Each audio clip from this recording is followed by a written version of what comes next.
मित्रों, क्या हुआ जब भगवान श्री रामचंद्र के पिता दशरथ और शनिदेव का आमना सामना हुआ?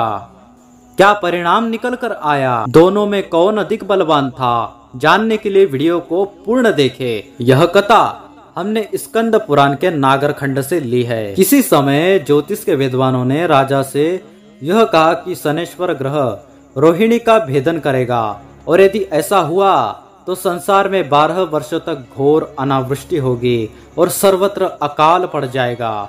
उस समय संपूर्ण भूमंडल मनुष्य से सुन्न हो जाएगा। उनकी यह बात सुनकर राजा दशरथ के मन में शनिश्चर के प्रति बड़ा क्रोध हुआ। राजा को इंद्र ने एक विमान दे रखा था।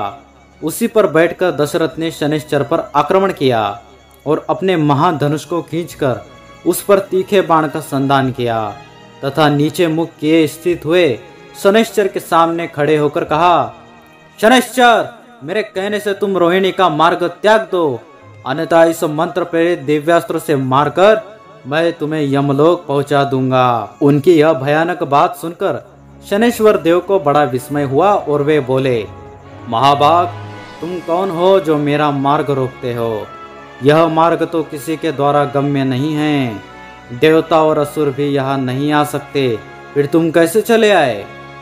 राजा ने कहा, मैं सूर्य वंश में उत्पन्न महाराज अज का पुत्र दशरथ नामक राजा हूँ और क्रोध पूर्वक तुम्हें रोहिणी के मार्ग से हटाने के लिए आया हूँ। शनिश्चर बोले, राजन, तुम्हारे साथ तो मेरा कोई संबंध नहीं है, फिर क्यों तुम अतिशय क्रोध में आकर मेरा मार्ग रोकना चाहते हो?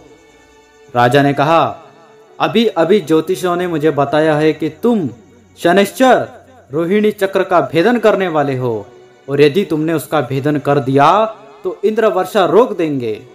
वृष्टि रुक जाने से पृथ्वी पर अन्न नहीं पैदा होगा और अन्न के अभाव में भूतल के समस्त प्राणी का नाश हो जाएगा।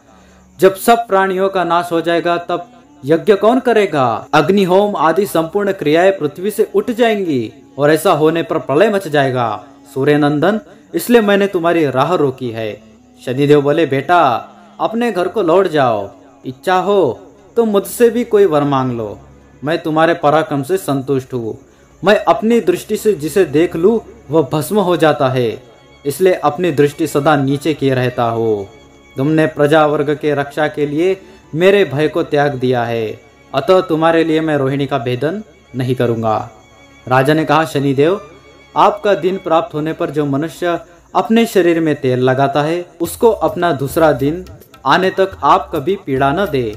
जो आपके संतोष के लिए यथाशक्ति लोहा और तिलक आदि का दान करता है उसकी 1 वर्ष तक आप प्रत्येक कष्ट और संकट से रक्षा करें। सूर्य नंदन, जब आप कुंडली में पीड़ाकारक स्थान में स्थित हो उस समय जो भक्ति पूर्वक आपके दिवस में तिल, लोहा आदि दान करके विधिवत शांति कर्म और पूजा करे उसके 7.5 वर्षों तक आप सदा रक्षा करते रहे, यही मेरे लिए वरदान है। तब शनिश्चर ने तथास्तु कहकर राजा की प्रार्थना को स्वीकार कर ली और मौन हो गए। तभी से राजा दशरथ की बात मानकर शनेश्वर देव कभी रोहिणी मंडल का भेदन नहीं करते हैं।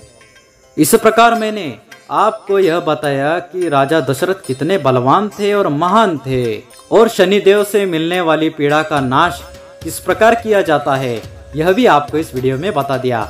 आशा करते हैं आपको ये वीडियो अत्यंत पसंद आया होगा। पसंद आया है तो लाइक कर दीजिए। तब तक के लिए चलते हैं। जय श्री राम।